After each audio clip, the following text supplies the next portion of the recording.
umiiyak din ngayon. Okay? May umiiyak na kakampi ni Alan Peter Cayetano dahil sa mga susunod na araw, mga kababayan, ito po ay huhulihin na rin sa kasong plunder. Aray ko.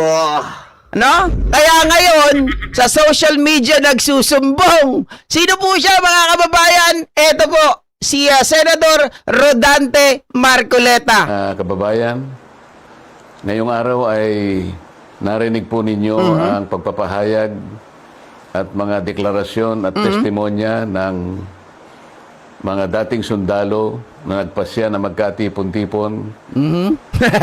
Kaninang umaga. Wala ka doon. Tapos,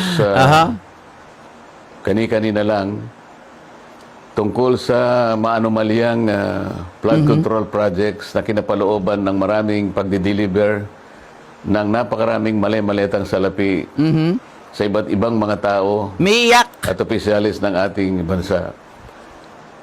Yan po ang sinasalamin sana, mga kababayan, ng dapat na nangyari na inaakala naming huling pagdinig sana ng opisyal na Blue Ribbon Committee na aming sinet noong June 11, 2026. Okay. Hindi nga po natuloy yun, mga kababayan, dahil nung matunugan ng ibang mga kasama namin na kami magdadaos uli ng panghuling hearing na lang ng Blue Ribbon Committee, ay sinabi nila na mayroong security threat ang Senado at ang aming mga kawani ay sinabihan nila na Work from home. mag-work from home na lang. Okay, so ano ibig sabihin nun, mga kababayan, na back to you, itong si Marcoleta? Aray ko. Bakit? Mga ka-GPnatic, sabi niya nung una, matalino, gaano man daw katalino ang matching, mamamarcoleta ka rin. Di ba? Gaano man daw katalino ang matching, mga kababayan, mapaglalalangan ka rin. Aray ko. Di ba? Biruin nyo kung ito nga ay totoo, mga ka-GPnatics, na sila ay magtatalaga ng pagdinig ng June 11, pero natunugan ni Luwin Gatchalian, sabi nila, wag na kayong pumasok, work from home na lang. Eh di wala nangyaring session, wala nangyaring hearing. Di ba? So hindi naganap, mga ka-GPnatics, yung kanilang plano. Anong nangyari? Nag-reschedule sila, tapos kahapon nag-hearing daw sila, hiring-hiringan. Pero paano nangyari yun? Blue Ribbon nangyari sa labas ng Senado? Aray ko. Eh di ba dapat ang pangalang Blue Ribbon, mga kababayan, nakadesignate sa Senado? Pag ikaw ay gumawa ng pagdinig, tinawag mong Blue Ribbon sa labas, hindi na Blue Ribbon yon. Diba? Pag tinawag mo, mga kababayan, na Blue Ribbon, nagsagawa kayo doon, tapos wala na mga senador na nandoon, ibig sabihin hindi yun official function. Sa bagay, sabi nga nila, may bago ng Senate President. Aray ko. Si Mike Defensor, mga kababayan, ang bagong Senate President, bagong chairman ng Blue Ribbon Committee. Committee. Aray ko. Hindi committee, committee. Di ba? O, ito pa, yung sinasabi niya. Dahil po sa security threat at nagkaroon po ng napakaraming mga tanod sa Senado at wala naman po kaming magagamit na mga kawani, hindi po natuloy yung June 11 hearing na yun. See? Naisahan sila. At nang dahil doon ay nagpasya ang mga kumukup-kup dun sa 18 at higit pang mga dating sundalo Cherry na Bills. magawa na lang ng pagpapahayag na ginawa nga nila sa araw na ito. Yan pong mga narinig nyo sa araw na ito ay siyang dapat na marinig po ninyo sa isang pagdinig ng Blue Ribbon Committee na ang representasyong ito ay matagal na pong itinalaga ang kanyang kakayahan na siya ang manguna na matukoy po natin ang mga taong nasa likod ng napakamalaganap at napakamalaking nakawan sa salapi ng bayan na ganap po sa kasaysayan ng ating republika. Iyakin. Dahil po dyan ay Ito na. marami po ang nagkaroon ng galit sa inyong lingkod at ako po ay kinasuhan nga ng kahit mga inventong mga kaso. Oy, sinungaling, kinasuhan. Isang araw, Mga kababayan, dahil daw, eto tingnan nyo kung paano nililinlang ang taong bayan, Iglesia ni Cristo yan. Aray ko. Okay? Sabi niya mga kababayan, dahil daw po sa pagpapakalat nila, pagpapakita ng katotohanan gamit ang 18 na kargador, Aray ko. di ba? Marami daw ang nagalit sa kanya, kaya daw siya ay kinasuhan ng imbentong kaso. Teka lang, Senador Rodante Marcoleta, tanong ko lang, di ba abogado ka? Di ba? Abogado ka, sabi mo matalino ka. Sabi mo, ay, yan tayo eh. Mahirap talaga magkaunawaan kapag wala kang legal background. Aray ko. Pero tila ikaw mismo ang sumisira sa sarili mong pangalan, no? Sa iyong title bilang isang abogado. Kasi bilang abogado, you should know and you must know, mga kababayan, na ang pagtanggap ng pera galing sa isang tao nung ikaw po ay nakaupo pa bilang kongresista ay bawal na bawal po sa ating batas. So bakit mo sasabihin na ikaw ay ginawan lang ng gawa-gawang kaso? Aray ko.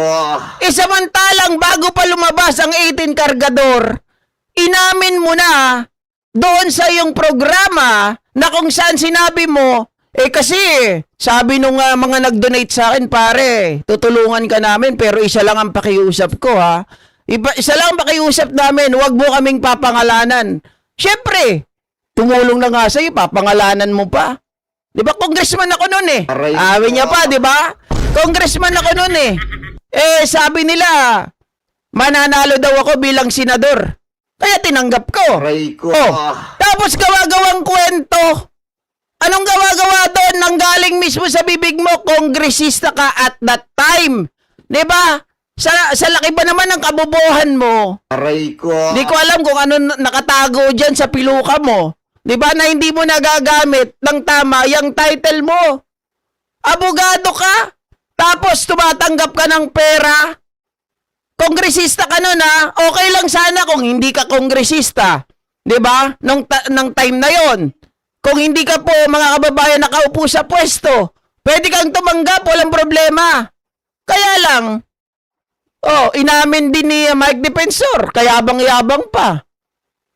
Tapos sasabihin mo, gawa-gawang kwento. Hindi po natin alam kung ngayon o bukas, sa makalawa, ay iahain po sa akin ang warrant of arrest. Aray Upang ka! ako po arestuhin. Natatakot Upang hindi ko na pala. mapagpatuloy ang aking gustong mangyari na matukoy po natin ang mga may kagagawan ng lahat ng ito at mapanagot natin sila.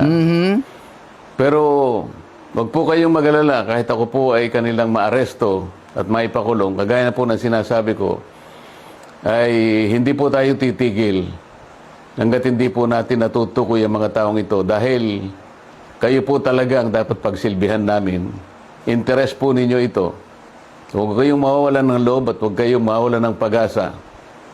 Pansamantala lang naman siguro ang hindi tayo magkikita ng harapan. Ngunit, dahil po sa ating pakikipaglaban, alang-alang po sa interes ng ating bansa, ay kailangan tayong magkaisa. Sa tulong po ng Panginoon Diyos, magtatagumpay din po tayo. Yun talaga yun. Pansamantala lang daw, mga kababayan. Kaya gusto nilang isulong na manalo itong si VP Sara Duterte sa 2028 para lahat ng kaso nila. Lahat ng may kasong plunder, safe na. Di ba? Aray ko. Hindi gawa-gawang kaso yun. Alam mo na bawal sa batas. Bilang isang abogado, alam mo dapat ang fundamental. Kapag ikaw po ay tumakbong politiko at ikaw ay nakaupo sa posisyon, bawal tumanggap ng anumang suhol.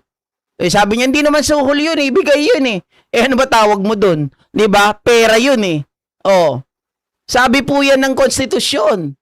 Tapos sasabihin mo, okay lang yon, ginawan ka ng kwento, gawa-gawa. Hindi gawa-gawa yun, nanggaling mismo sa bunganga mo. Sabi nga ni Boying Rimulya, hindi naman siya kakasuhan kung hindi nanggaling sa kanyang bibig. Malay ba namin kung kailan talaga yun niya tinanggap yun? Siya mismo ang umamin, kongresista siya noon. Aray ko. Diba? Yan ang mahirap Sa sobrang yabang mo, masyado kang gali. Diba? yun pala, mga kababayan, niligtas mo yung sarili mo sa isang kaso, yun pala, meron kang sa kabila, natibo ka na, di ba? Oh.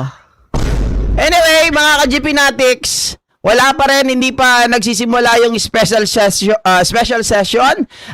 Syempre, puntahan muna natin yung ibang mga balita ngayon dito, mga kababayan, na kung saan po ay marami ang mga dinamay kahapon ng mga 18 Cargador plus 4, no? Kasama na itong si Senador Chis Escudero, mga kababayan. Sinama na rin nila itong mga anchor na si Arnold Clavio. Sinama na rin, mga kababayan, si Kiko Pangilinan. Natatawa na lang talaga ako kasi doon sa post, mga ka-GPnatics, nitong si Kiko Pangilinan ay sinagot niya po ng derechahan yung pagdadawit po sa kanya, mga ka-GPnatics, ng 18 Cargador. Ito daw po yun.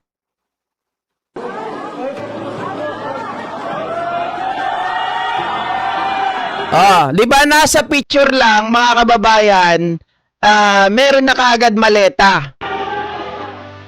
Dinibak ni Kiko. Ano ba nangyari nun? 2025 pa yan.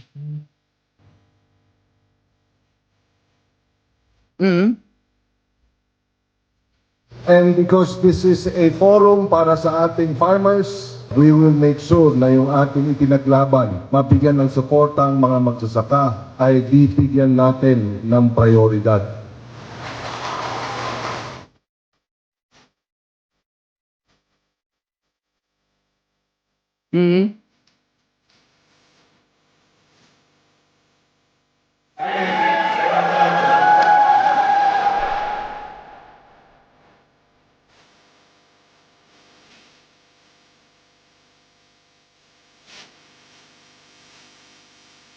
Biruin mo, ang ganda ng purpose na ginawa nitong si Kiko Pangilinan at that time, mga kababayan. Sinama lang sa picture, tapos pinalabas na nakatanggap ng pera. At ito pa, ang matindi niyan, mga ka-GPnatics, umamin din sila. Yung pagdi-deliver ng maleta daw kay Pangulong Bongbong Marcos at noon ay May 2022 pa. Sabi ko, teka lang, May 2022, binigyan ka agad ng maleta si Pangulo. Kung yun ay May 8, mga kababayan, sabihin po natin kakapanalo pa lang. Kung ito ay mas nauna pa sa May 8, mga ka-GPnatics, mabibigyan mo ba yon? O kaya naman pagkaupo pa lang, sabihin natin, kasi May 8 pa lang sabihin natin, May 30, mga kababayan, isang buwan, o May 31. Di ba? Ano yun? Meron ka agad, delivery ng pera. Tapos ang ipapakita, mga ka-GPnatics, yung nakamaskara, di ba? Naka-face mask, ang ipapakitang ebidensya. Yun ba yun? Kaya pala, sabi ko, teka, bakit puro 2022 yung mga ebidensya ninyo? Sa makatuwid, mga kababayan, ito ay kinunan pa nung panahon ng eleksyon. Maging kila Tito Soto, maging kila Chis Escudero, natatawa talaga ako kasi ang kanilang ipinapakita doon, mga larawan na kung saan, mga kababayan, kahit sino po ay pwedeng mag-take ng picture. Biruin mo, pumunta ka lang sa harapan ng bahay ni Chis Escudero, kunan mo yon ng picture. Pumunta ka sa harapan ng bahay nitong si Tito Soto, kunan mo yon ng picture sa kanila, mga kababayan. Yun ay ebidensya na. Anak ng tinapa. Diba? Ganun kalala, mga ka-GPnatics, etong mga DDS. Pero pinapaniwalaan ng kapwa nila DDS. Pero grabe, sunog na sinog sila doon kahapon. 'Di ba? Maging ang kanilang mga kaalyado, nagkakalaglagan na sila, mga ka-GPnatics. Nagagalit itong si Mike Defensor dahil wala na isang mga senador ang nagpunta doon, mga kababayan. Bakit naman kasi pupunta ang mga senador doon? Unang-una, usurpation. 'Di ba? Tawag dito, ang kaso mo doon. Dahil ginamit mo ang Blue Ribbon, pinangunahan mo sila. Ikaw ang nagdideklara, hindi naman ikaw ang senador, 'di ba? At saka kung bakit mo gagamitin ang Blue Ribbon sa labas, mga kababayan, ang Blue Ribbon naka-designate lang sa Senado. Oh, hindi mo pwedeng sabihin na Blue Ribbon yan kung ito ay gaganapin sa labas. Aray ko. At saka walang mga senador. 'Di ba? Oh. Dali si doon, mga kababayan. Parang etong mga senador na kanyang kaalyado kahapon, hindi lang talaga sila makatanggi dito kay Mike Defensor kasi bukod kay Marcoleta, parang feeling ko mga kababayan, dahil sa sobrang dami ng pera niya, hindi lang si Marcoleta talaga ang binigyan niya ng 30 million or 25 million. 'Di ba? Parang binigyan niya rin mga kababayan yung iba pang mga kandidato. Alam niyo na, utang na loob. Kaya ngayon hindi sila makatanggi dito kay kay Mike Defensor. Kahit tinutsubibo na sila, kahit na kung ano pinagagawa sa kanila, kailangan nila kahit papaano sumunod. Pero inyo mga kababayan, siya daw ang nag-organize ng kahapon. Dahil nga hindi po ito matuloy, naisaan sila ni Win Gatchalian, nagkaroon ng work from home noong June 11, nag-reschedule sila sa labas. Pero gusto pa rin tawagin na Senate Blue Ribbon. Hindi naman, Senate Blue Ribbon, from the word itself, Senate Blue Ribbon. Di ba? Dapat nandun yung mga senador. At ito dapat mga kababayan ay in-schedule ng Senate Secretariat. 'Di ba? Wala namang Senate Secretariat. Walang mga Senate staff doon, walang mga senador. At saka yung Blue Ribbon itself, mga ka-GP Natics, naka-designate lang sa Senado. Di mo pwedeng gamitin yun. Kaya magkakaroon ng kaso itong si Mike Defensor pag nagkataon.